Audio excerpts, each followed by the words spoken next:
종목은 이노메틸이라는 회사입니다.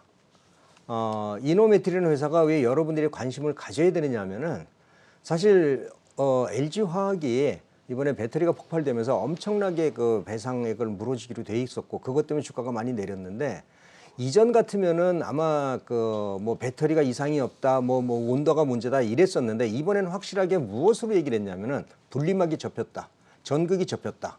그래서 화재가 발생했다는 거죠. 이제 이거를 막아야 돼요.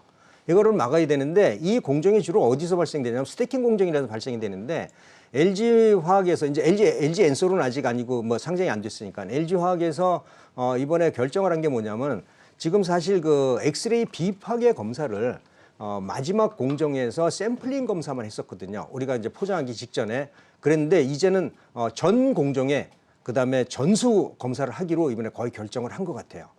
여태까지는 그 배터리가 화재가 나고 할 때도 사실 그러한 제작 공정상의 문제보다도 우리가 얘기하는 그 약품이라든지 화학약품 이런 것들이 그 배합이 잘못돼서 충격에서 부풀어 오르거나 이래서 화재가 났을 거다라고 했는데 이거는 그 전에 그 만들어졌던 그 양극재나 이런 것들이 어느 정도 안정화되면서 많이 없어진 거죠. 그랬는데 이번에 화재가 나니까 사실 이번에 LG화학에서 아주 철저히 검증을 했었죠.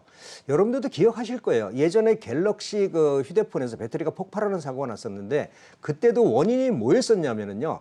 우리 휴대폰에 있는 거는 스태킹 방식이 아니라 우리가 와인딩 방식으로 하는데 와인딩 하면서 한 부분이 접혔어요. 네. 이 접히는 게 치명타거든요. 그래서 그 스태킹 방식에서 그게 안 접힐 줄 알았는데 이제 접혀가지고서 이번에 큰 문제가 생겨서 이거를 해결하지 않으면은 할 수가 없는 거예요. 이게 LG화학만 그런 문제가 생겼을까? 아니죠. 스태킹 방식은 LG화학 방식하고 삼성 SDI와 SK이노베이션 방식이 약간 좀 다르긴 하지만은 겹쳐서 접는다는 건 거의 비슷하거든요.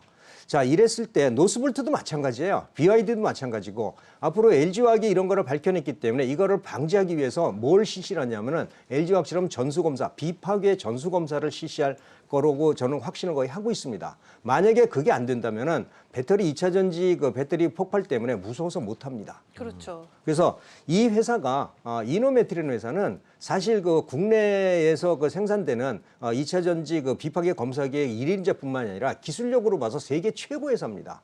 이 회사가 지금 샘플링 검사만은 몇 개의 그 장비만 들어가던 것이 LG화학에서 만약에 공정별로 전수 검사를 하고 제품별로 점수 검사를 한다면은 지금보다도 그 사용될 장비가 한 5배에서 10배 정도는 늘어날 수밖에 없어요. 이게 LG화학뿐만이 아니라 삼성 SDI도 마찬가지고요. SK이노베이션, 노스볼트 다 마찬가지 회사에서도 똑같은 방법을 사용할 수가 있는 거죠. 그렇지 않으면은 불안해서 앞으로 배터리는 2차 전지 전기차는 못 하는 거예요. 자, 이 회사에 그 보면은 또 하나가 있는 게 뭐냐면은 2차 전지 그 스태킹 장비라고 하는데 스태킹은 뭐냐? 이렇게 그 우리가 파우치를 하나하나 이렇게 그 양극과 음극을 하나하나 싸서 파우치로 만드는 과정인데 이번에 LG화학에서 그 나온 문제점이 이 파우치 공정에서 나온 확률이 상당히 높았다라고 얘기를 하거든요. 근데 이 그 지금 이노메트리가 현재 그 파우치 공정, 파우치를 이제 만드는 스태킹 공정에서 현재 제작 공정보다도 30%가 빠르고요. 그리고 여기에다가 머신러닝 기술을 도입을 해가지고서 지금 우려가 되고 있는 접힘이나 이런 거를 방지할 수 있는 장비를 개발해서 지금 양산에서 납품 추진을 하고 있는데 이 장비를 앞으로 사용할 수밖에 없다는 거예요. 배터리의 그 안전성을 위해서. 그래서 이노메트리는 지금은 좀 미약합니다. 그렇지만 작년부터 실적이 좋아지고 있고요. 올해부터 수주를 많이 하고 있는데 전 세계 배터리 회사에서 이 회사 제품을 사용하지 않을 수밖에 없다는 게 이 회사의 투자 포인트다라고 생각을 하고요. 앞으로 배터리 전수검사 LG화학만 할 게 아니라 다른 회사도 다 할 수밖에 없다는 거 이거 참고하시고요. 이노메트리는 뭐 지금 반등해주고 있지만은 아직은 이 회사가 가지고 있는 성장성이나 앞으로 그 수주가 이 그 비파괴 검사 장비 얼마나 수주할지는 잘 모르겠지만 최소한 저는 지금 현재보다도 5배 정도는 수가 가능하다. 전 공정 그다음에 전 제품 전수 검사를 하게 되면은 그렇게 많이 필요할 수밖에 없다는 거고요. 스태킹 장비 이 회사가 가지고 있는 특별한 기술 효율이 30% 빠르기 때문에 이 장비를 사용을 하는 거죠. 스태킹 장비 제가 그림을 하나 그렸는데 이거 한번 좀 보여주면 좋을 것 같은데요. 지금 현재 스태킹 장비는 이렇게 보면은요. 전극 제조 공정 끝나고 나서 파우치 이제 조립 공정으로 들어가는데 거기 양극재, 음극재, 그다음에 음극재를 붙인 다음에 스테이킹으로 차곡차곡 쌓는 게 있거든요.